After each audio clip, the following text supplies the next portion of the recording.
Pregnancy and oral health. If you are pregnant, there are certain things that are going to happen in your mouth as a result of the increased hormonal levels. One is called pregnancy gingivitis, which is increased inflammation of your gums due to any food or plug in your mouth.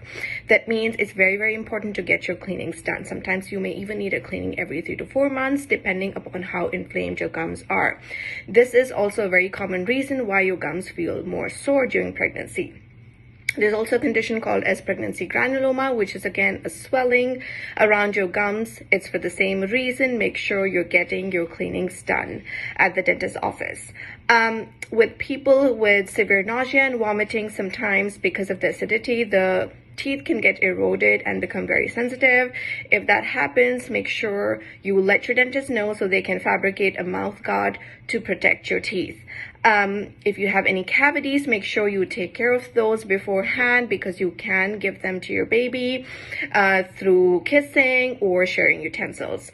Poor periodontal health can also cause low birth weight, miscarriages, preeclampsia. So make sure you take care of all that. Ideal time would be before you get pregnant. Just like we take prenatals, make sure you are up to date as far as your dental health is concerned, so that you can avoid any future problems.